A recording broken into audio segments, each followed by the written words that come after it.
Hey everyone, and welcome back to the Keep It Open podcast. I'm Aaron, And I'm Mitchell. and today we've got a real special edition of Is It Rude?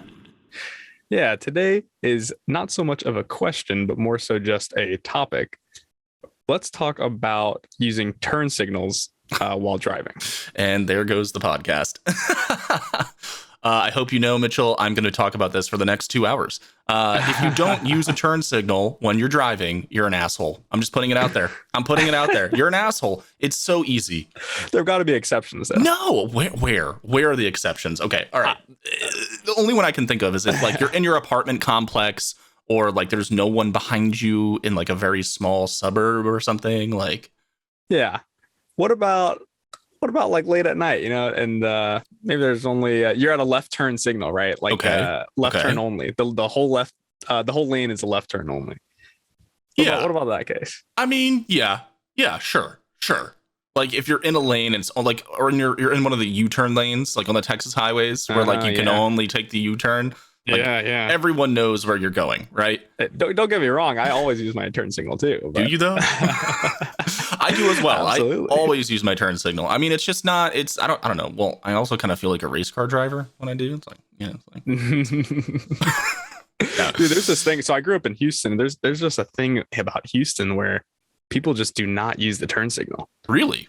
Yeah, it's Well, I mean, so first of all, Houston has some of the widest freeways in the world. Huh. This one place by my parents' house, I think it's 26 lanes across, including the frontage roads. But I'm pretty sure there are 10 lanes on each side of the freeway itself, and then there are 3 lanes on each side of the frontage roads. And so so anyway, lots of freeways in Houston, and people are notorious for just a lot of cutoffs, a lot of no signaling, a lot of. Did not realize that Houston had such massive highways. Yeah, I mean, in LA, like the 405 is it's a wide boy, but it's notorious for just terrible traffic. So it doesn't seem to help very much. But no, if you don't use your turn signal, you're an asshole. And that's okay. If you're not using your turn signal, you've probably internalized that you're an asshole. So like you're probably okay with it at that point, right? What about when you're exiting a freeway? Like merging like off, like taking an exit? Yeah, merging off like you're slowing down. And I mean, if you're that's in kind of like a courtesy, don't you think? Yeah, if you're in the exit lane and you don't need to get over, like if you're not in the middle lane or the left lane, if you're kind of like in the closest lane to the exit, I mean, I do it. I still turn it on because you're still leaving that lane of traffic, right? Like, the person behind you might like not know that you're about to veer off, and they might accelerate or think that you're going like around the curve, and then all of a sudden you're like, nope, I'm going that way, and it's like yeah.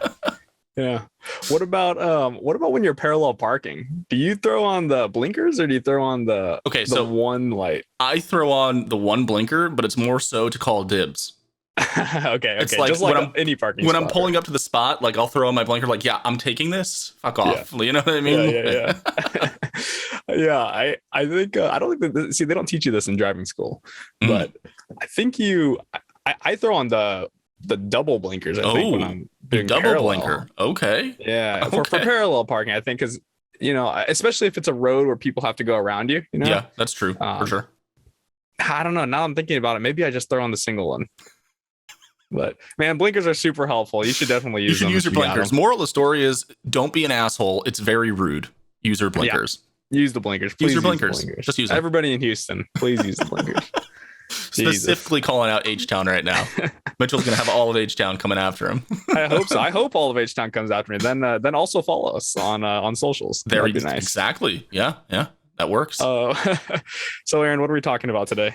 Today, we are picking up the conversation of virtual reality. We started virtual reality. We started to talk about it at the end of our last episode, and I think we both decided to keep it open until today.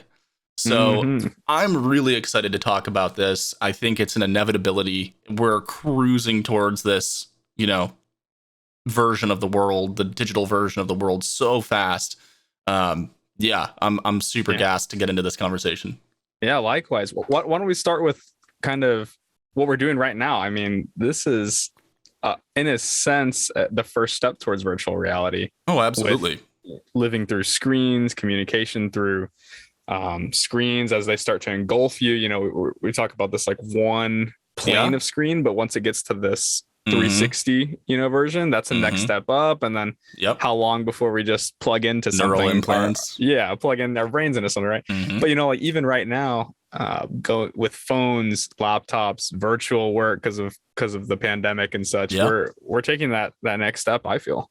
Oh, absolutely. I mean, I'm not sure if you saw a while back, like Facebook has an initiative with their VR capability. They're testing like workplace VR, like, you know, to kind of replace Zoom. They're looking into, you know, creating a functionality within Facebook where you can, you know, join meetings and host meetings, and with a inexpensive headset that companies could provide to their employees, you can be in the room with a digital avatar and like a working, you know, like whiteboard, or you can put files, or you can like, you know, you can do your PowerPoints, you can draw on it, you can make notes, like, so interesting. If, you know, companies like that are already investing and putting man hours, and, you know, they have workable, you know, they have a sandbox and it works. There was, I forget which publication went over there to try it out and see what they were working on, but they said it was, you know, it already functioned like pretty well. So that's, you know, that's the step on like, in terms of like the work front. I think that it's coming sooner than later, considering that all of these, you know, incredibly wealthy companies are doing a lot of their work virtually. Yeah. We're all in Zoom calls throughout the day. It's become the norm. You know, you don't walk up to someone's desk anymore and say, "Hey, what's going on?" Hey, can I call you on Zoom? It's become the norm, but it's it's really infiltrated our lives, my life for sure. You know, I mean, it's a touch of a button that zooms on all my devices, personal laptop, work laptop, phone. And, you know, it's like second nature to do a video conference now. Whereas, you know, even 2 years ago, I think a lot of stuff was done through phone calls and stuff like that. But this whole video revolution, I think is honestly overdue. We should have had technology like this a while ago, I feel, but oh my God. I mean, to your point, 2 years ago, I mean, let's be honest, a lot of the, you know, executive C-suite, you know, some of the older generation in the higher powered roles, they weren't able to do this. This was something that, you know, IT does that stuff, you know, like, or, you know, the coders, developers, they do it, you know, or whatever. Do you remember the Skype days? Or like Uvu? Do you ever use Uvu? Yes. And so it's funny, right? Like how it used to be something that like the younger generation was on, and like, oh my God, it's so cool, we can video chat. And then even the adoption rate didn't skyrocket even until the pandemic, even though everyone had FaceTime. Everyone had a portable, you know, $1,300 computer in their pocket. And so many people just didn't FaceTime. I mean, the demographic was, you know, the younger generation would do it, but a lot of parents and the older folk, they were like, what? FaceTime? How do I, you know, it's just crazy. Like, and then now the ease of use of these things, it's like second nature to everyone. Every app's got, I mean, you can video call on Facebook, Instagram, direct call people on Snapchat, directly call people on, I don't know if you can do it on TikTok or not, but or Twitter, but I mean, like Facebook Messenger and all these apps, WhatsApp and stuff like that. You can do it in all, and FaceTime. It's all become the norm. It's become the norm. Yeah. So on the work front, we're hurtling towards it. Yeah. Where do you think the next step is? My thought goes to either video games, one, and the second might be medicine and rehabilitation and kind of people who maybe are paralysis and stuff like that. I experience different things that way. Yeah, I think that it's hard to tell what industry it's going to kind of pop in first besides video games. That's the guaranteed front runner. There's already a whole marketplace full of VR games. You know, you and I don't have a VR headset. My roommate does, but I've used it many, many times. And, you know, it's great. It's really fun. It's really cool. It's also a workout. If you're playing like shooter games or like Beat Saber or anything like that, you play those games for like half an hour. I mean, I'm really out of shape, by the way, but you're sweating, like especially the shooter games where you're crouching and ducking and moving around and stuff. Like you're getting a full body workout, which is a really cool side effect of it, because most people think of gamers, sitting behind a desk in a chair all day, not moving. Now here's my thought about that. That all right, maybe an unpopular opinion. Okay. Look, the Wii tried to do that. Try to do what? I think it tried to get people to be active while gaming, and I think that it succeeded in the short term and absolutely failed in the long term. In the short term, it worked. It was fun. It was cool. But in the long term, no. And the thing is that but that's because a lot of games aren't tailored to shorter sessions. A lot of games want to hold your attention for as long as they possibly can. And so being super physical the whole time is just not feasible, right? So I play a game called New World. Daddy Bezos blessed us with an MMO, which, if you're not aware, is a massive MMORPG, so massively multiplayer online role-playing game. So like World of Warcraft and that kind of stuff, those are MMOs. MMORPGs. But it came out a month ago-ish. I think I have almost 400 hours in the game already. Yeah. Wow. Yeah. It's bad. Not with the headset though, right? With the no, it's not VR at all. Okay. And so that's a lot of exercise. Yeah, exactly, right. And you do a lot of running in that game. So let me tell you, my calves are yoked. So it's an MMO, and MMOs are notoriously grindy games. They want your time to achieve things. Things are achievable 100%, and you can plan it out and like understand how to do it. And then it just comes down to doing it, right? Putting in the hours. And like hitting the benchmarks and the watermarks like along the way. But and that's a whole nother conversation. My whole point being is, if that was a virtual reality game where I was actually like when I'm doing the combat sequences with a giant warhammer and I'm like smacking stuff, and like every time I want to do a heavy attack, I gotta like overhand bonk somebody. Yeah. I'd be done after 20 minutes.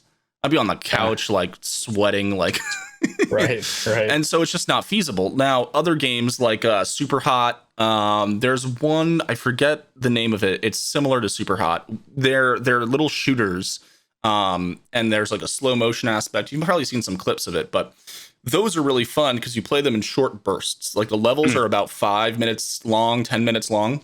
And so you're doing a lot of movement. You're like Neo in the Matrix. You're like bending and crouching and twirling around and shooting stuff, and then you complete the level. There's like a break, and then you can go to the next level. It's not kind of like this open sandbox where you can just endlessly do things, right? Yeah. So yeah, I mean, there'd have to be a different type of game, right, that was just as engaging but didn't drive such engagement to the point where you're just exhausted after half an hour of playing it. Yeah. Did you ever play the Xbox Kinect? I tried it a few times. Yeah. Okay. Yeah, I think similar thing there. That was, that came out a long time ago, but that was I think a pretty huge step in the direction that we're talking about today, with virtual reality, being able to, have a camera pick up your every movement and then translate that into a digital space and and interact with the digital space through your movements. And but then that like fell off the radar though, It did. And it's because it's all about immersion. If something's half-assed, like, or the technology is not all the way there, it's like, well, why would I use it? Like it's more comfortable for me to use a controller. It's more comfortable, more familiar to use a controller or a mouse and a keyboard. Those systems generally are kind of buggy. So like sometimes they don't pick up. They don't pick up everything correctly, which just ends up ruining your immersion and the fun of everything, right? So I think that, again, with VR, like, we're seeing leaps and bounds. So like my buddy got an Oculus, which is a pretty good headset, and it has like the wands, right? They're like the triggers with the buttons and everything. And then there's a company like a year after he bought it that started releasing gloves. Like you put them on and you can control all the fingers instead of just two buttons or something. Instead of being able to just like, it's two buttons where it's like the thumb and then the fingers. Right. So you're like walking around grabbing stuff like a crab. Yeah. But now with these gloves, now you have full dexterity. And so, as the technology starts to catch up with the desire and the vision, then, things will change. Now, obviously, there's going to be a medium. I think that, once they have like the gloves are like mainstream and that's like all well and good, and the headsets are developed even more and they're even better and blah, blah, blah, blah, blah. There's still going to be a way to play without having to be standing. Like you'll be able to move around either by thought or by, hand gestures, and then still interact with the world that way. And you could stand and walk around, but you do play in a square. So, there is always kind of like an immersion breaking way of moving. You can only walk so far before you're actually walking into the TV in your living room. I've seen funny ways. videos. Yeah. I've seen it both. So I've seen, people in a warehouse, a designated warehouse for VR, and they're the wireless like packs. pads are on the wall or something. Yeah, those are really cool. Cement wall. That's cool. But then you got to go to a venue, and like kind of almost defeats the purpose of the VR. Right, because people, that's an experience. Right. That's like going it's like Top Golf. Yeah, it's like Top Golf or go-karting or, the shooting range. Like you're going out to do something fun. Right. But I think that the more immediate conversation is like the at-home application, right? Because that's where it really is going. Like, as you said earlier, and to your point, I think it's really true, is like right now the screens are here. It's two-dimensional. It's in front of us. But they're slowly starting to, get 360.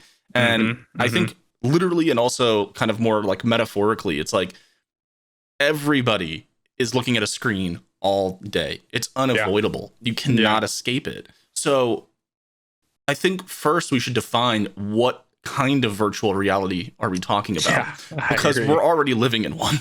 In a sense, we absolutely are already living in one. Yeah. I think so. When I think virtual reality, and where I think, what you were saying earlier, where we're going is, I do think the Oculus and sort of this glove technology and this button pressing technology in your hands, that's fine and dandy, but I really think it's a medium to get to, us laying in a bed and maybe putting on an entire immersive helmet. You're talking about like Sword Art Online, like or Ready Player helmet. One or something like that.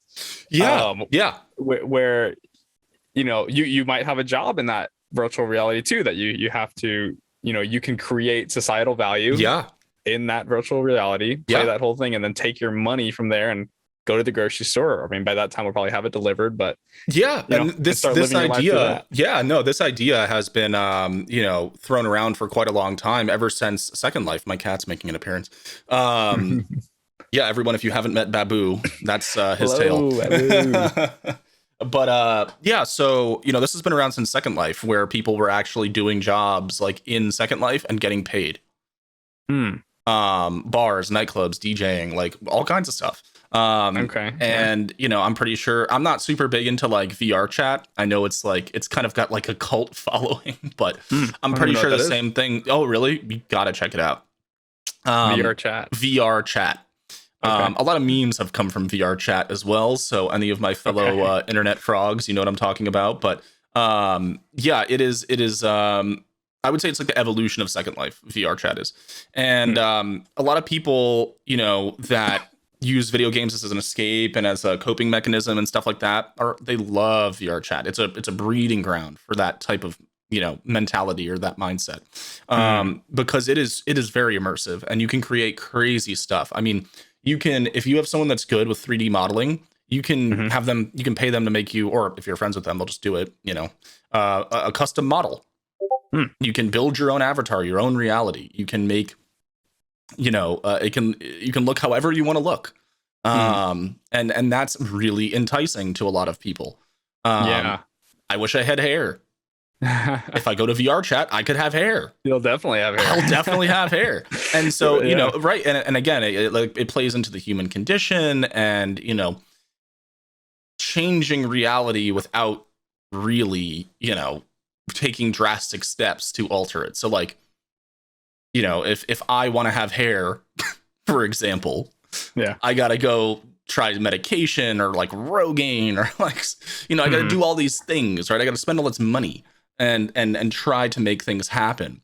But with virtual reality, it's a couple clicks of a button, or someone goes into it's not AutoCAD. It's another design program, and they just build you an avatar. It might take them a couple days and might cost like $100, $200, but it's that instantaneous gratification, right? And so, yeah, I'd also say too, if your community, if your sort of tribe of friends and family and everybody's there too in the VR space, and they're the ones whose opinions you kind of care about the most, right? Then what does it matter if in real life you're not, you don't have hair? If that's all they see, if they place their value in the VR world, and so do you, and then it can communicate that becomes your reality, right? It's no longer, that's how they see you anyway, right? So like, is it virtual at that point? And so that kind of goes to my point of it's not necessarily a bad thing, because let's say it doesn't really bother me that my beard ate my hair. It's how it is, right? It's my reality. But if someone, for example, was struggling with that, right? Like it really affected their self-image, and it was really, really tough. If they go into a VR environment where they can have an avatar that they feel good about, it can inspire self-confidence. It can they can learn to feel that confidence in virtual reality, and then hopefully take that out to the real world and say, people. And there might be a point where you don't need to bring it out to the real world. Exactly. Where, that's probably where we end that, but I think, well, that's probably where we're going, right? Like that's like the end of the discussion is like, what would it look like, but yeah. So I think like the next place that I would see this kind of stuff going in terms of like the medical field or like science and stuff, two places. One, therapy, helping people work through trauma or phobias, stuff like that. I think virtual reality could be really helpful if applied correctly. And then the second one is engineering. We have algorithms for almost everything these days. Like, I mean, we have some brilliant minds writing this code. They could set up a sandbox and you could build rockets. You could build cars. You could build computers. You could build quantum machines in virtual reality. And so I was actually having this conversation with our coworker, Sarah, at lunch the other day. I was like, telling them about our last episode regarding Inspiration 4 and how, basically you and I agreed that like civilian space travel isn't going to be a thing unless some new technology is created and we can have these big kind of cruise liner vessels, right? And make it affordable for people. I was like, I think that the engineer or the mind that will create that is going to be a child that's going to grow up with virtual reality.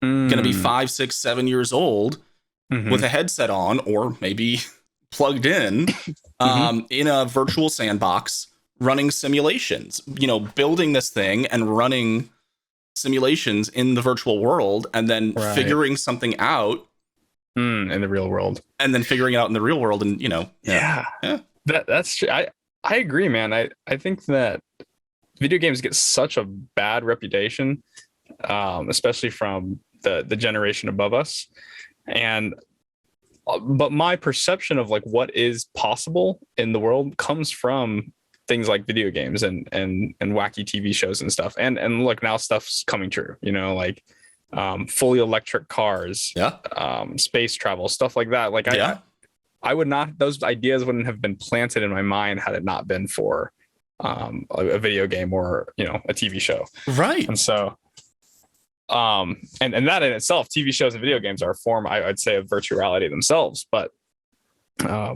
this is kind of that next step. I 100% agree. And it's funny how, science fiction and like movies or TV or video games, it's a longing, right? It's a desire for reality, or a machine even, like, like you watch Star Wars and you're like, damn, I just want a spaceship. Like that'd just be really cool. Like, who cares about lightsabers? Like, just give me a spaceship. And it slowly starts to coincide with what we create. And, I think it's interesting, right? Like it's the subconscious, like, fantastical part of our minds, the imagination that we then make tangible in the form of a film or TV show or a book or whatever. And then the world, reads it or consumes it and it's like, let's make that. Make that happen? Could we make that? Yeah. And, over time, as we approach the singularity, right? Like as we approach the omega, it's like eventually like, yes, like we'll be able to think things into existence. That's like the philosopher's idea of things is like the omega is humanity becomes one with the universe and we can just think things into existence. I mean, with infinite time, we'll probably get there if we get there. Yeah. But I think that it's 100% a possibility that like 10 years from now, maybe even less, like when we go to a meeting, we're putting on a headset. Yeah. And we're in a virtual room or conference or something like that. Virtual conferences would be huge. Yeah, man. I mean, it's crazy. Like people go to virtual concerts in VR chat. They go to virtual parties on the weekend. Like, it becomes a social life, and it's not too far away from talking to your friends on Instagram or posting on Instagram or TikTok. It's not a big step.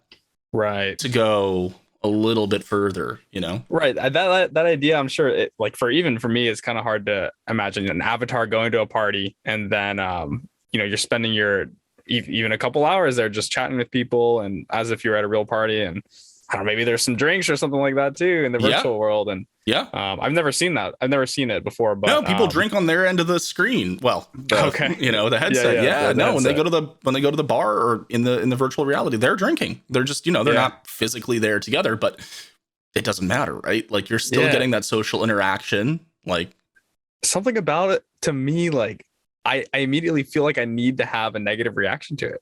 Why does it feel lazy? Why does it feel like or weird or like weird or exactly. It's just because it's outside of the norm. Yeah, right? It's just foreign right now. It's just foreign. But again, like think about it this way. Like, I mean, if we end up getting to that point of like real connectivity, real immersion. So like when you go into these realms, you're either connecting via brainstem or something along those lines where you have all five senses. And then it's almost, you can't even really differentiate it from reality. No, yeah. What is the differentiator? The only differentiator is that you've jacked into the virtual sim. Like that you're in the simulation. Right. But if you were to forget that you were in the simulation, you might just think it's reality. Right. Because all of your senses still work. And then what if you forget at that point, then what does it matter if it's real or not? It doesn't. At that point, it's just reality. And because we're in a simulation right now, you and me. Technically, yeah. I mean, we don't have any confirmation that it's not. What happens after or before, or what happened before. Yeah. We're just here and we have our senses and we use our senses to say, well, this is real, right? Yeah. It has to be. From a medical perspective, I think where it really has legs, probably an unfortunate usage of words there, but is with things like paralysis. Mitchell, like, but if you're paralyzed from the waist down, and your mind still works. Maybe you're paralyzed from the neck down, but your mind still works great. You're still. What kind of life is it to be bedridden for? But if you can.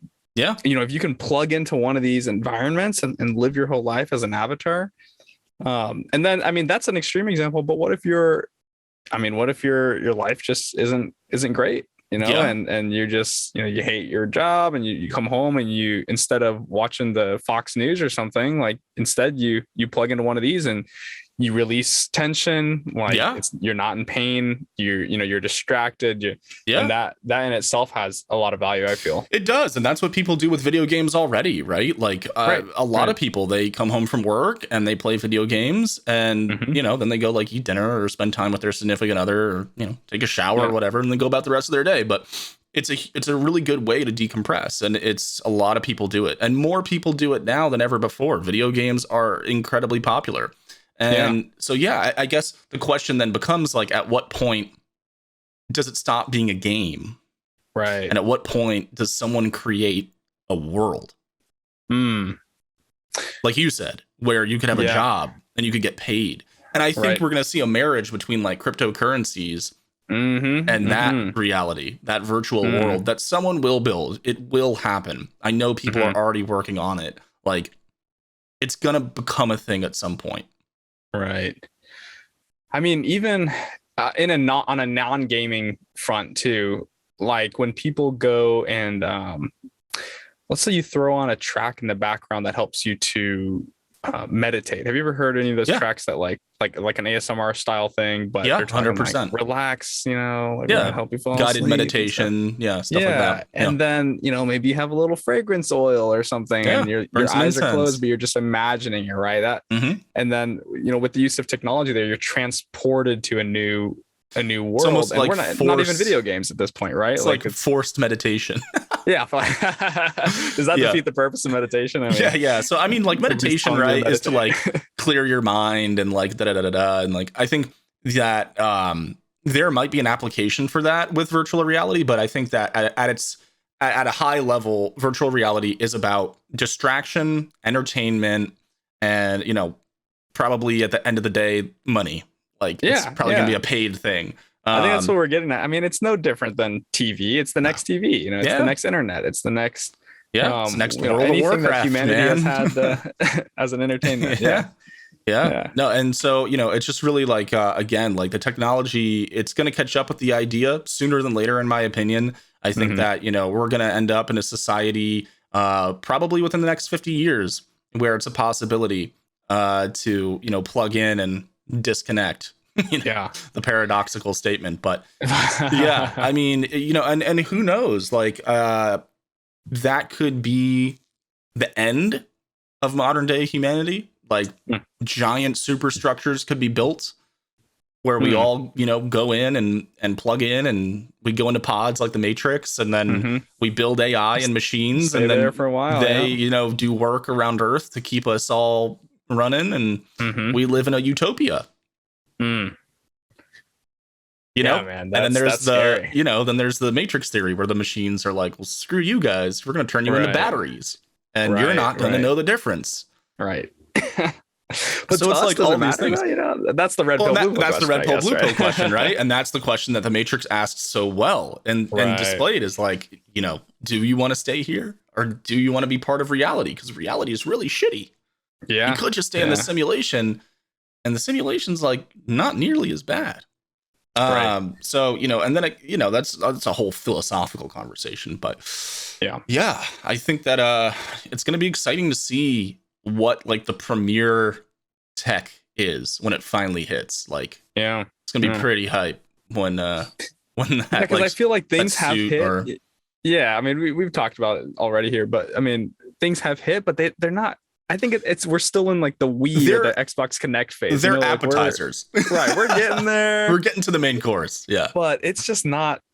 It's not life changing enough for adoption at the level of like the iPhone or something, and no.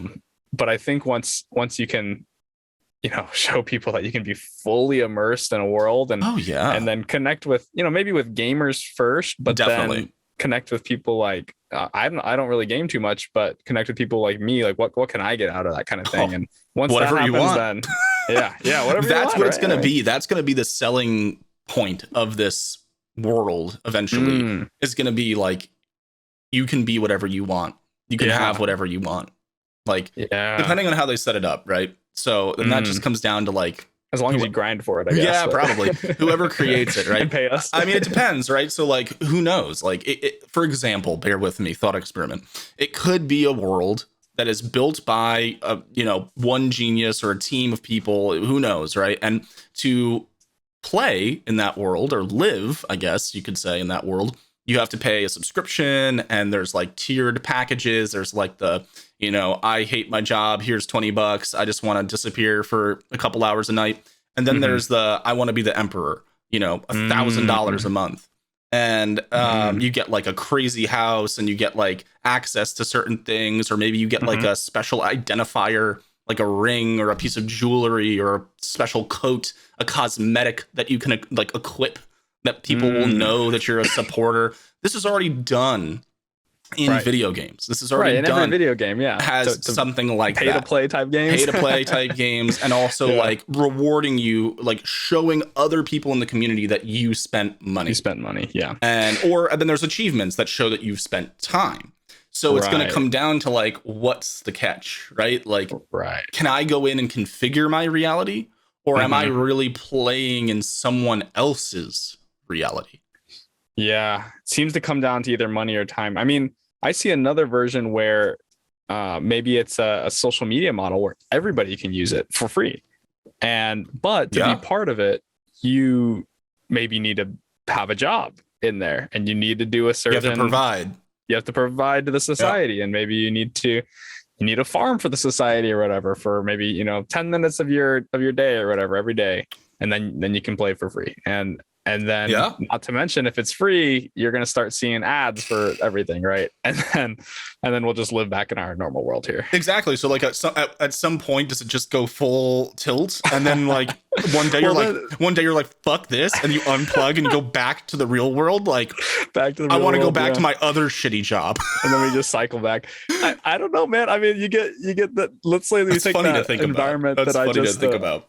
Yeah. The environment I just took, and then you get people who maybe work really hard and put in a lot of hours, and they form a government, they start ruling over people. Again, it just depends, right? It depends on what kind of world it is. It depends on, is it a futuristic world on Earth? Is it a fantasy world with dragons and monsters and magic? Is it a space type world where you can get in a spaceship and go travel a simulated universe? Because we already have games that are like that.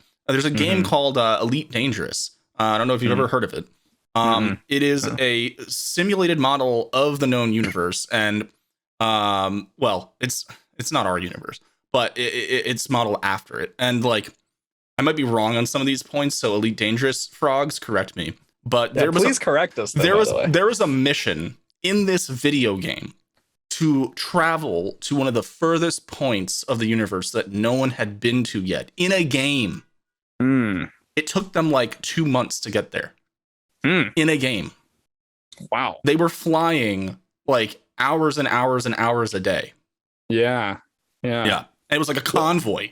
What did they do? What do you do during? I guess you can get up and walk around the ship and stuff like that. It wasn't. You can use virtual reality for that game. Not everyone was VR, but you can, and so you can get up and like walk around the ship on the bigger ones.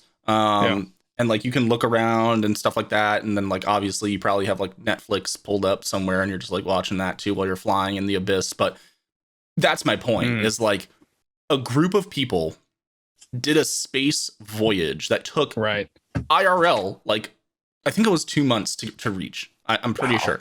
And to discover new planets, new stars. And when you discover new planets and new stars in that game, you get to name them. So then you are forever recorded in that game. You become a part of that game and a part of that universe. Yeah. It's really cool. Have the developers made just enough to where things can constantly be discovered?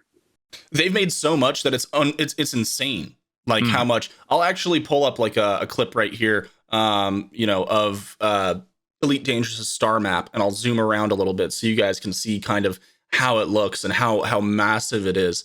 You have to plot routes because you only have a certain amount of fuel. And so your hyperdrive can only get you so far, right? So you literally have to do like star mapping. Like, okay, I can go from here to here to here to here to here on my fuel capacity. And then I have to stop at a station and refuel and then keep going. So when you get everything, go ahead. No, it's when you get out into deep space like that, they had to, first of all, you need to have a ship that can make it. And then there was all kinds of other stuff they did to actually make the journey feasible, because when you get that far out, there's no space station, so you can't refuel. Yeah. So in that game, everything happens in real time, and once it's done, it's recorded forever. Is that how other MMOs work? It depends. Like some of them, no. Like I mean, like World of Warcraft, you can defeat the big boss like as many times as you want, probably. Yeah, exactly. It's all instanced.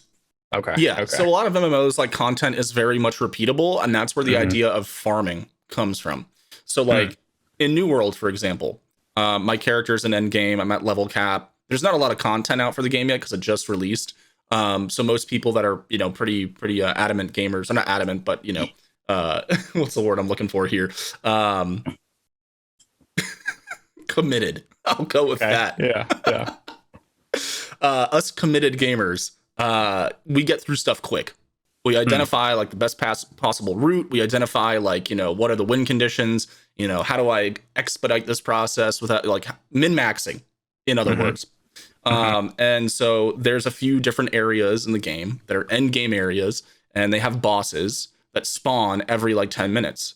So you go, you clear your way up to the boss, you kill the boss, you jump up on a ledge, you check your Twitter, you check your Instagram, boss respawns, everyone jumps down, kills the boss, jumps back up on the ledge, and you just farm some experience or money or something like that. Not experience, drops, items. Okay. So weapons, armor, stuff like that. Right. Because the drops are randomized. So, you're looking for something called best in slot, which is, for your specific class, like I use what's the best item? What's the best possible helmet, the best possible chest piece, the best possible sword, et cetera, et cetera. Right. So that's where the farming comes from. Now, you still do that in something like Elite Dangerous, but in that game, certain things are a one-time event. Yeah. Now, see, for example, that's interesting. Aliens were always theorized in that game, but never found until one appeared to someone. Oh. So they actually had a close encounter of the third kind for the first time, and the internet freaked out.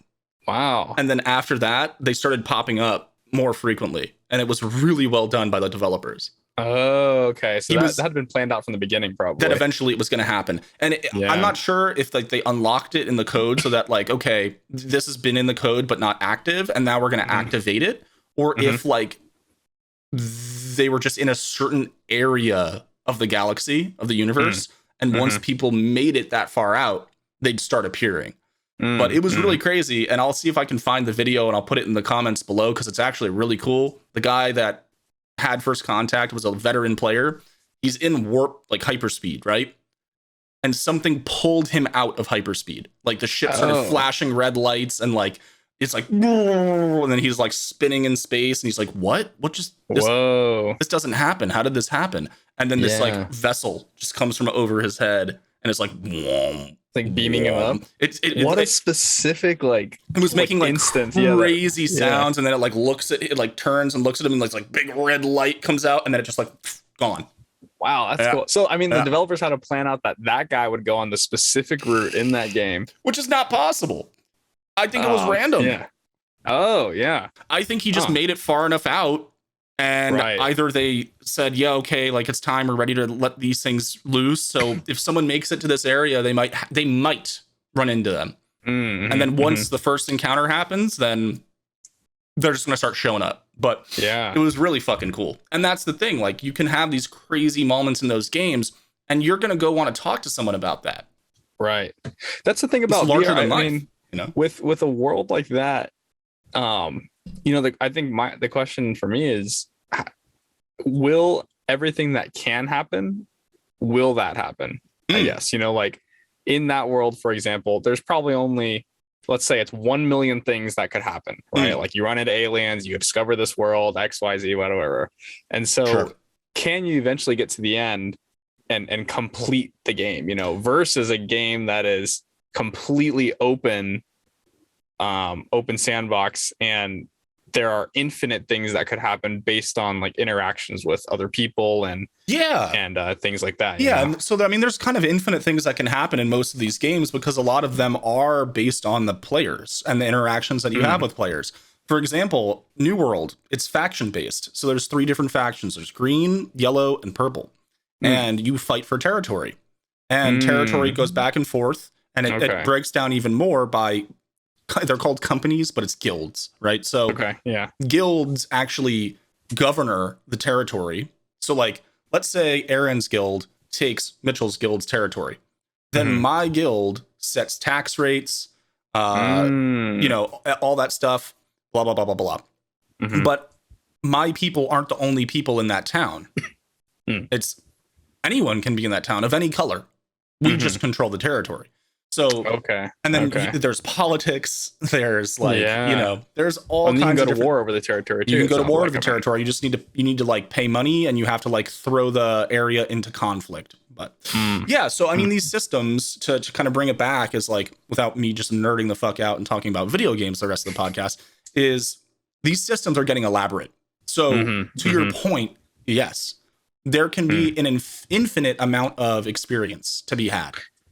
I think that's what was so cool about Grand Theft Auto when it first came out. Man, was there weren't hardly any games where you could just you felt the freedom of that world too. You weren't bound by some weird, like obviously like rocky path that like kept you on a path, or the invisible wall, the boundary of the map. Yeah. Because they did it right. They made it an island. It's an ocean, so the immersion is never broken, right? Like, you're just like, oh well, that's the ocean. I can only go so far out. There's no like sea liners that I can go steal to like go on a giant voyage. Just like a tiny little submarine. But exactly. To interact with every building and every car and every everything in that world was. I'll do a high level summary because that's a really good example. Grand Theft Auto roleplay is oh god, Babu, he's gonna like stop my camera or something. Grand Theft Auto roleplay it was one of the most watched things on Twitch ever. It still has a massive following. I participated in it, for a few years. It was so much fun. And to your point, you have so much interaction, not just with the world, but with people, right? Because it is a quasi reality. Like, it's based in a city that's similar to Los Angeles. Like, it's familiar: cars, jobs, buildings, crime, police. Like, it's just it's an altered reality. But what these brilliant motherfuckers did, and this is a shout out to Coil and NoPixel, because it is the best server for GTA RP. There's no comparison. They set the bar and they set it high, and they continue to do that. Coil and his people developed a custom GTA 5 server where they changed the code. And so you can become a cop, and they have it's coded in, it's written into the game. Like, they've changed the controls. There's custom cars. Like, you can actually get like an Aston Martin or a Jeep. Like, it's slowly like turning into like a Second Life. And you can be a lawyer. You could be a criminal. You could be a drug dealer. You could be a stripper at the Vanilla Unicorn. You could be a trash collector. You could be a mechanic, like a doctor, a nurse. Like, and all of these roles play a role in that world. And it's crazy to see a system built out like that by people for people, to immerse themselves in a different reality where you can, say, my name's Jimmy Bob and I'm from Kentucky, and then you just go be Jim Bob for a couple hours a day. Wouldn't it be tragic but also hilarious if you're like a nurse in real life and you hate your job, but then you're also a nurse in Grand Theft Auto and you still hate your job? When you go home? Without naming names, I think I've met a few of those. But because it's familiar. Yeah, that's a familiar one. I mean, I know there are cops that are cops in real life and then cops in the server. Oh yeah. Well, and one of them's you go to what you're familiar with. Yeah. And so, it's but the thing is, it's escapism, right? It's more exaggerated, it's more comedic, it's not so reality based, and that's why people are drawn to it, right? So again, to like your point earlier, like with the whole what we discussed, like it becoming a cycle. Like, you go in this world as an escape, and then it becomes so much like a real job in real world, you end up going back to the real world to get away from it. What if you got thrown in prison in that game or something? Well, you get thrown in prison in NoPixel if you do a crime and you get caught. You do the time, and sometimes those jail sentences are like 4 hours, 5 hours long. Oh, so you're just sitting there. Maybe interacting with the guards. There's role play in prison, and they've improved a lot of it so that there's stuff to do. But I mean, you are locked down. Like, you cannot leave the prison for that amount of time, and then once the timer expires, you can leave. But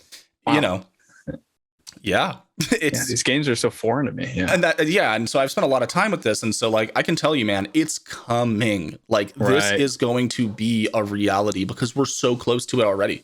The amount of people that already sync. I mean, regardless of whether or not they're a streamer and they make good money off of doing it, there are people that don't stream that play NoPixel GTA roleplay 8+ hours a day. It becomes their life. Yeah. And then, you have your character and you're doing role play, but you also make friends. You make friends out, in the game that become, URL to IRL. Right. Yeah. So there's positives and negatives to all of it. I personally had to back away from it because it was like, I'm focusing on this way too much. This isn't my real life. You know what I mean? Like, yeah, it's like, who really cares about the storyline of my character? Like, yeah. At a certain point, it's like, it's just a game, and that line gets blurred really quickly with stuff like that. But really you're a social person, and you have a lot of friends in real life too. I mean, for somebody who maybe doesn't have that, and their friends are all live in that area or in that world, Yeah. And like you said, through that world, and people with disabilities or complications, and it can be a really healthy thing, like to allow people to get that social aspect in their life, because at the end of the day, we all need a few things. It's safety, security, love, interaction. Like those are like the foundational things that humans need. Like, and then like food and water, but and entertainment these days. Entertainment.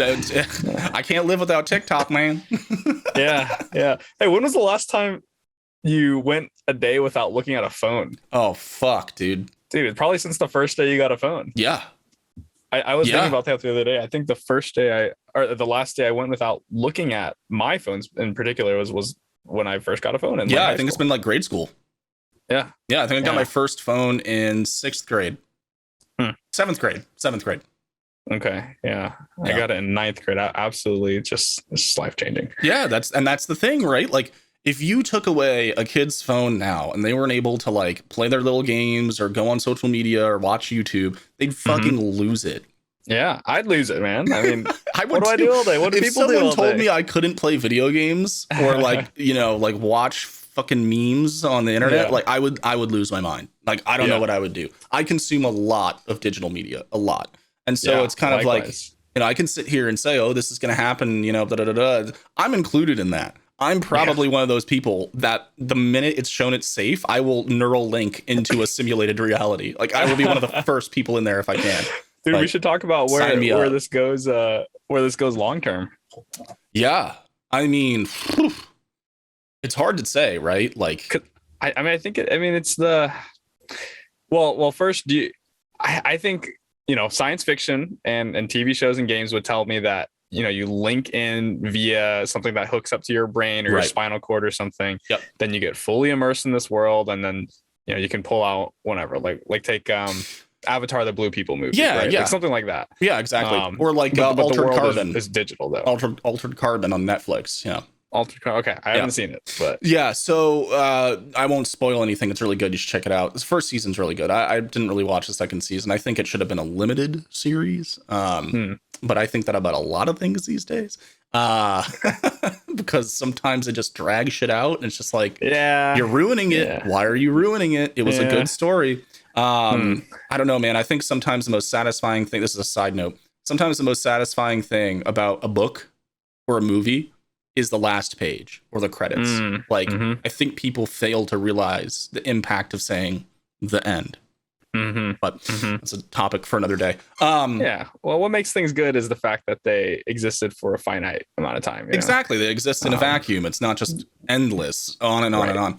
But yeah, so the one issue is that unless there's another force like AI, robots, something along those lines, keeping us fed and watered, and maintaining structures and systems outside of the simulation, we'll all die, right?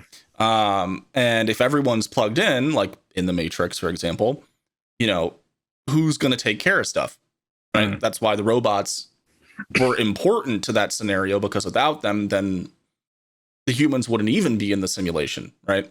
There was a symbiotic relationship where the robots were using us as batteries and keeping us alive in the sim.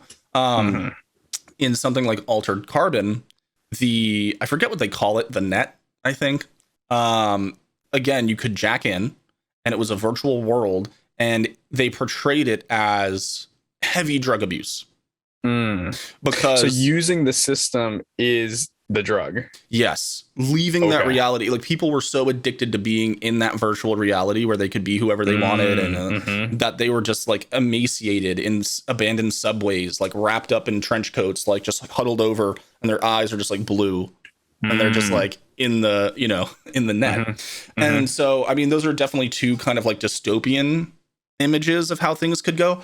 But I think that realistically, and this is more of a positive outlook, I think that if we use it correctly, if it is a tool that we employ, he really wants to be on the podcast today. I'm sorry. He's made multiple. Well, he already was. Yeah, he wants to make multiple appearances. I think that in a positive sense, if it's used and applied correctly, it could be a massive bolster to humanity, especially if time can be condensed in there. Because if our brains can basically be overclocked while in that simulator, someone could do a research project that in real time might take 48 hours in 4. Okay, yeah, I see. Because time in the simulation could be accelerated, right? Because the brain can work at a faster capacity. And so... And I'm thinking just even let's take a software project that you need to code or something. Yeah. And you do that over the course of 4 hours in the simulation, which is maybe 4 minutes in real life or something like that. But you just export the end result. Yeah, exactly. You come out of the simulation and your project's done. You export it back to your computer, you know, or whatever your device is at that point. And it's done. You've done the work, but you've done it in a fraction of the time. Now, again, that's some sci-fi stuff. It's not. That's some sci-fi stuff. Very theoretical. But even if the sim can't speed up the time, hold on. Mark Zuckerberg is probably listening to us right now and like sweating because he's like, "Oh shit! Oh, they figured it out. How'd they know?" Elon's just walking around the internet he's already jacked in. He's walking around and he's just like in our computer, like, what the hell? It's like, what? He's like, I gotta call Mark. They figured it out. Yeah, we gotta keep this under wraps a little bit better. Jeez. Yeah, no, and so I mean, even if it doesn't, you know, if it's not a simulation that speeds up time or anything like that, the application is still positive, right? Like, so for example, like engineering is expensive, right? Putting together these things, testing them, they break, you know, wasted parts, man hours.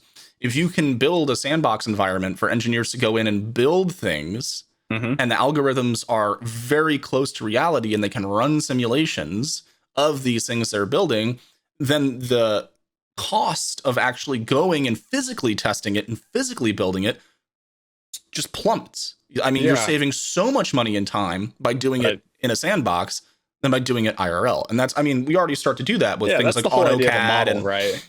Yeah. We do that with software now, but actually doing it in a simulation where you're walking around it in 3 dimensions, you can touch it with your hands. Maybe you can put it into an environment where it would be. And yes, exactly. You can literally like load up, because there's already sims. There's like, you know, there's already simulators that are pretty good out there, like that simulate space travel, like launching rockets. There's car mechanic simulators, and there's all kinds of other stuff where they're getting pretty freaking accurate. And so, and also teaching purposes. Think about it, right? A car mechanic simulator. If one is made that is like super good, super accurate, put on a virtual reality headset, you go in the garage, you take a car apart piece by piece in virtual reality, you take it off, you go to do it to the real one, and it's the same thing. And you don't need to invest in a car. I've seen that. Yeah, I've seen that. Yep. Surgery is a huge one. Around for VR surgeries. I mean, you only get so many times as a medical student that you're looking at a cadaver. Or I was thinking an open stomach or something. You know, like like there are only so many times that you get to see that before you have to do it yourself. And but if you're in the VR world, you can not only do it as many times as you want, but you can probably operate on many different types of stomachs or many different versions. You can of it, change scenarios, right? Right. And so I was watching what was the show? It's called oh no. It wasn't Away. Another Life on Netflix. I'll say this. That shit was all over the place. That show did not know how to set a tone, but it had some good moments. So I was watching it. I remember it was like 4 episodes in, and I'm like, what the fuck am I watching right now?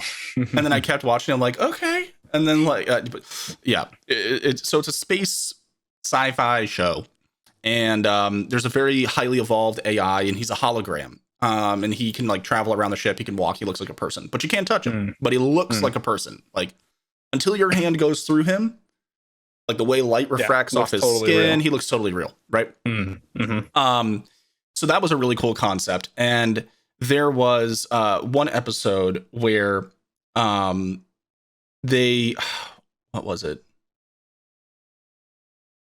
Oh my God, I just blanked so hard. Bring me back, Mitch. There was one episode. No. What were we talking about? We were talking about the medical stuff, right? Yep. Operating on different types of stomachs. Yeah. Okay. Yeah. So this AI is running a simulated consciousness is running simulations in a simulation. Okay. To determine how to build something. And so it's like, it's just kind of crazy to think about, you know, how dense this could get down the line. But like, that is a very real possibility. Like to have a simulated consciousness simulating problems in a simulated realm.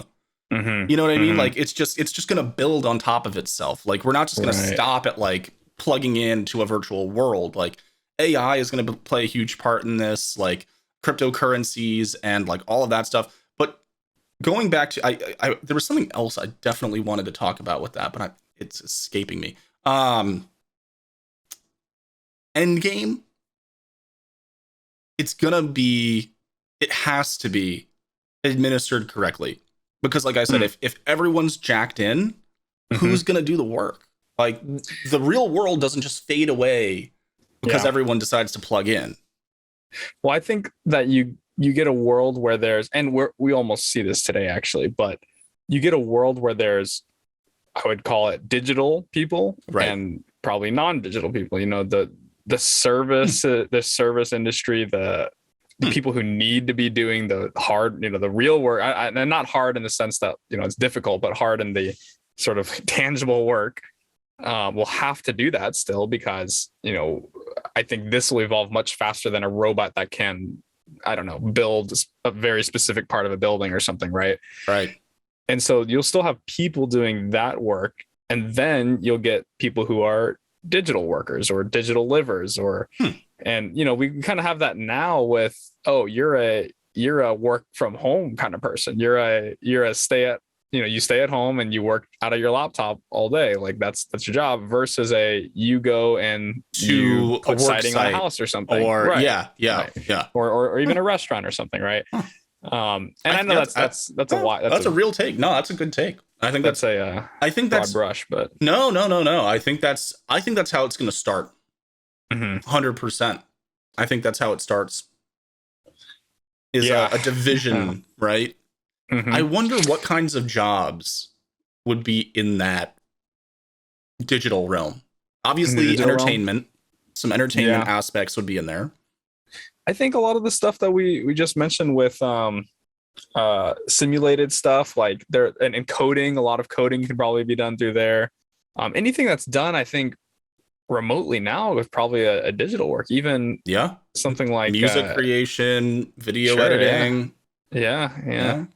Anybody who's a coder engineer, like we just mentioned, I mean, you could do, if you're, let's say, a clothing designer, I'm sitting in my closet, so clothing comes to mind, but like you could do that all in the virtual world. You could. Probably, and then you could probably get feedback too, right? Like, you know, probably like real time. You could be like, hey, Jim, pop into my sandbox. And then Jim like appears and he's like, yeah, what's up, John? Oh, check out this rocket.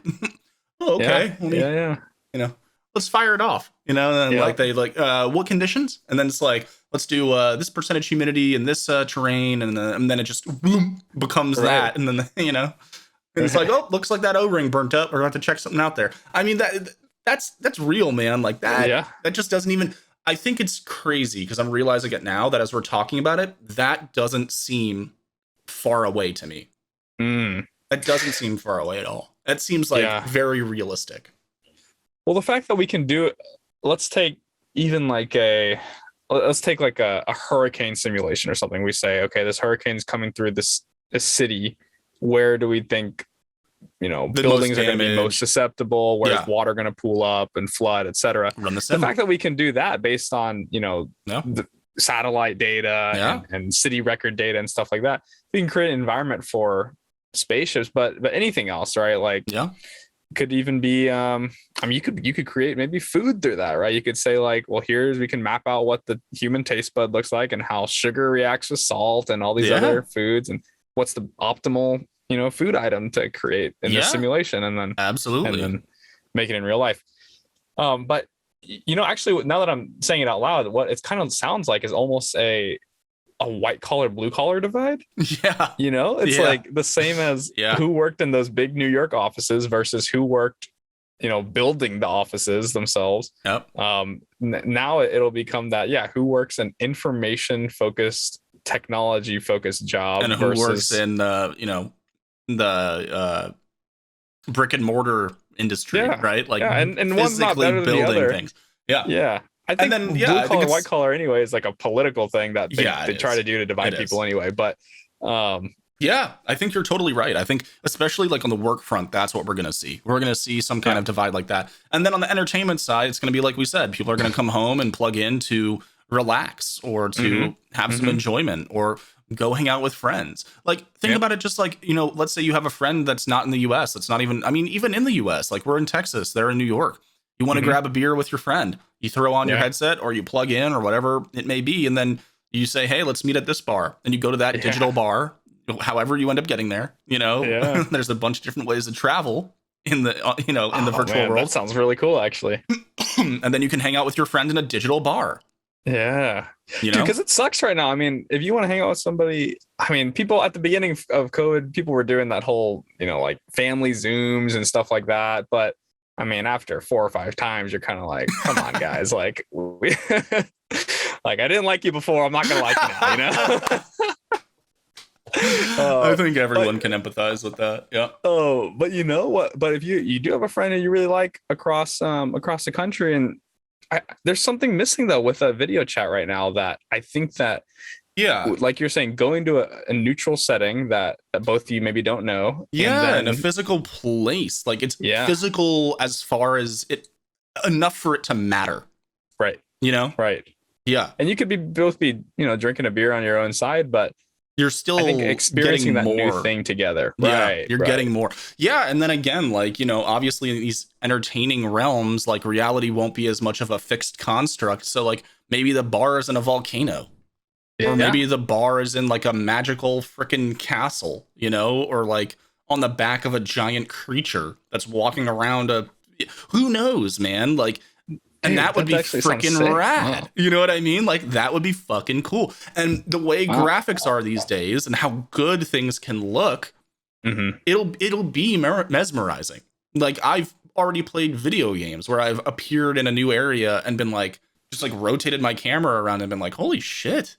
This is gorgeous. Like, whoever designed this, like, what a mind. Like, and just like it hits you with that same awe as looking at, a beautiful sunset or a mountainscape or, architecture. It's the same feeling, it can be generated virtually. It doesn't have to be in the real world. You can still get those emotions, So it's like, it could be really cool. I also think for the future, on sort of the I guess socioeconomic side of things, I really think that's where the lower class will end up finding themselves. And I would even say, like, compared to our billionaire conversation, ourselves, right? Like, we're in the lower class compared to them. But I think that if you can entertain the masses kind of thing, and then, really it improves the lifestyle for them, I would say, like the goal of a country, not all as generally GDP, healthy, happy citizens. right. But if you can have healthy, happy citizens, you're winning. Yeah. You're doing good. Yeah. Right. No, and if you can get that for your the poorest in your society through virtual reality and Yeah. Living in that world without having to spend And real resources in the country. lowering expenses too, right? Like, think about it, man. I would have liked to go to ACL, but with COVID, money, all kinds of different factors, I didn't go. If it was virtual and I could just like portal myself in and still get a very similar experience as to being there in person, that's an experience I get to remember. I get to create that memory. I get to experience that moment. And it has the same effect on my life as physically being there. Like, okay, maybe I don't get to touch people or like bump into people and like, but who's going to miss that, right? And then but you could probably go with a friend too, right? Yeah, Who lives no, across the country or 100%. something. And so, yeah, you might be missing out on some of the tactile stuff with our current tech, but down the line, that might not even be the thing. Like we said, you might have all 5 senses in these simulations, and then you're really not missing anything. You're just gaining experience. You're able to do more. And I think one last thing, since you brought up, the billionaires, right, is in that show Altered Carbon, they had a very interesting theory that they found a way to basically encode consciousness on a piece of hardware. And everyone was basically implanted on the base of their neck, like the brainstem, spinal cord, with an adapter. And these discs held consciousness. And so your consciousness was loaded onto a disc, or a disc was put on you, and it's writing your consciousness as it goes. If your disc is destroyed, you are destroyed. You die. Okay. If your body is destroyed, but the disc is not, they can put your consciousness into a new body. Another body. Now, it's just a SIM card. It's just a SIM card. And so, but the rich, the ultra rich in the show had like trillions of dollars, and they lived like gods. And some of the oldest ones were like 300 or 400 years old.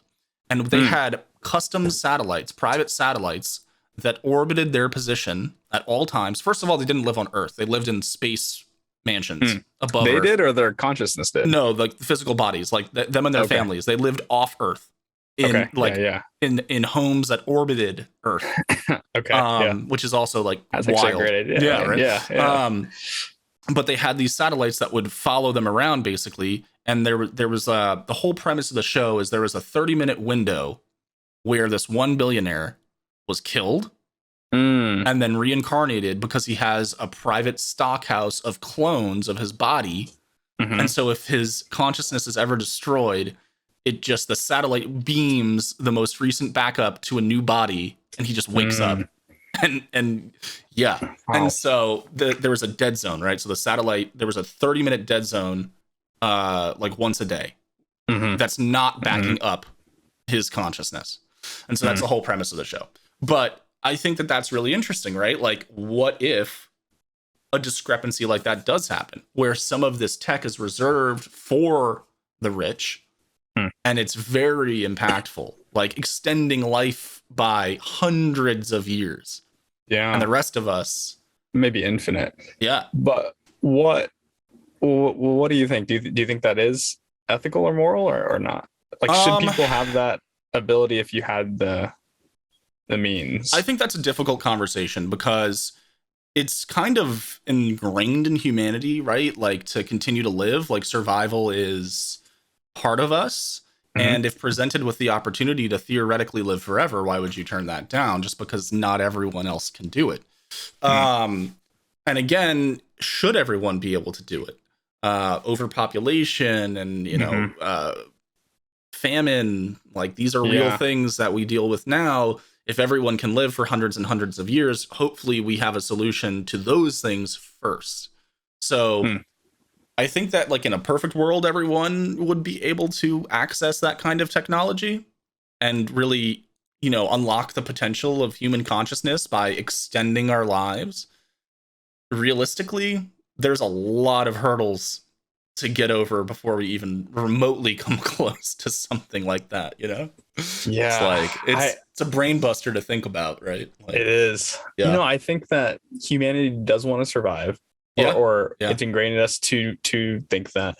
But I also think that it's ingrained in us to survive through reproduction, which I think is why we value our kids and children so much in all societies, this would not be that, right? You would have a finite amount of people who would constantly be uploading. It would change humanity forever. So it's one of those things like maybe there's like not a test, but a qualification.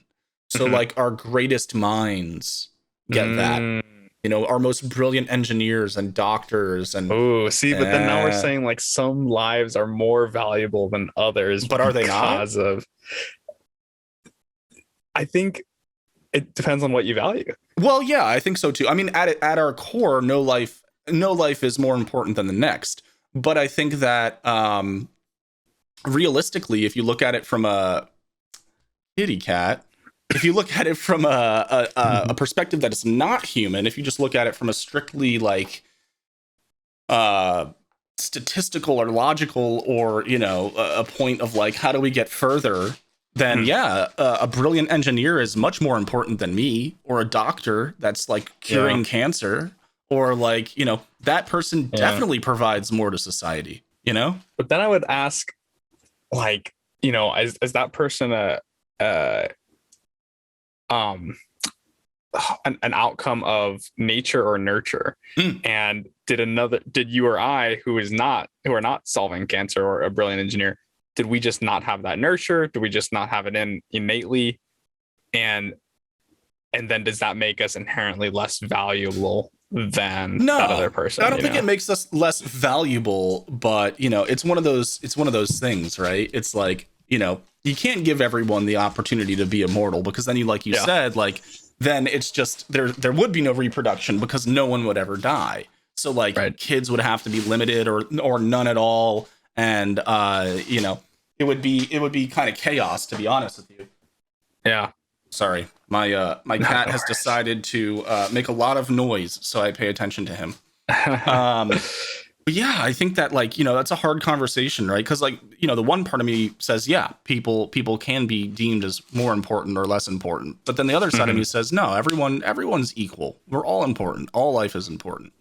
And I think that that's like the paradox of like being human, right? Humanity. It's the way you slice it, right? Like, I mean, I think we run into that, and I don't want to prolong this episode by talking about COVID, but here we go. He said it. Oh, fuck. But with, you know, real shortly. So with COVID, right?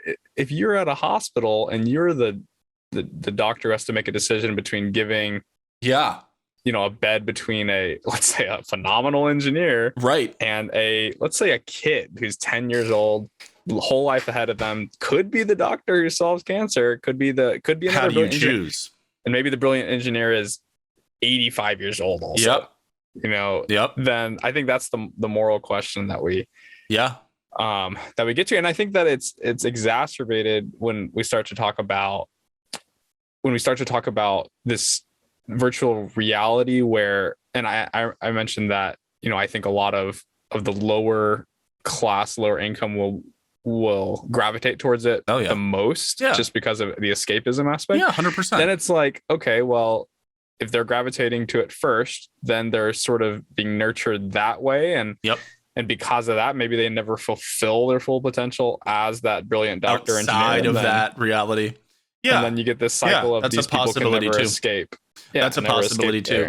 Yeah, I think it's, you know, it's hard to tell, because that future is one that has just, I mean, all futures do, but I think that one specifically, the future of virtual reality, it has so many paths. Like, it just depends on, there's so many variables that that will greatly change how it plays out, you know?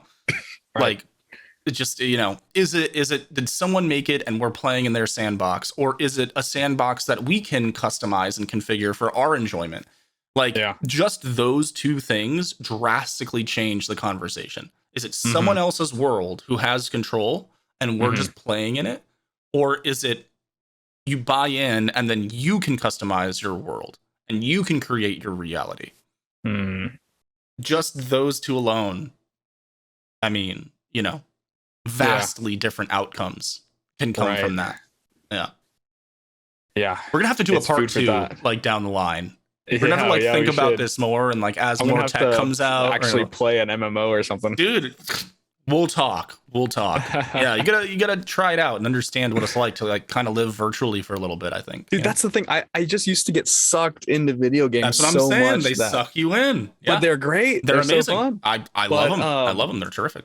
But society told me that was a bad thing. It's a bad thing, yeah. But I was like, let me just go and chop it off. Now more people than ever are realizing it's not a bad thing. Listen, as long as here's my take. As long as you get your responsibilities done, you maintain like basic hygiene and general health, like, you know what I mean? Like, it's not a bad thing. You take care of your work than spending time on TikTok and YouTube and Netflix, right? It's not. It's just as rewarding. It's just as rewarding. Everyone gets a different sense of fulfillment, excuse me. Whether it's creating TikTok videos, watching TikTok videos, it's the same feeling that you get from playing a video game and beating something or accomplishing something. It's the same shit. Yeah. But the older generation would just say it makes us more violent. So. Oh yeah, we're violent, we're lazy.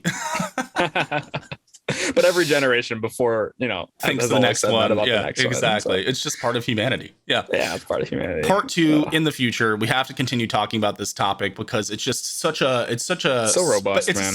It's a spaghetti code type situation. It's just strands everywhere that you have to like dig into. And we can go down so many of these different paths. Oh, I agree. So I think we should keep it open. I think so. I think we're going to keep that one open. Guys, thank you so much for joining us. I know this one was a little bit all over the place, but I mean, with a topic like virtual reality, what do you expect, right? Yep. Yeah. Well, I hope you enjoyed your time. As always, throw us a follow on social media and on the YouTube down here. Hit that little bell so you know when we have a new video going up, and we will see you on the next one. Thanks, everybody.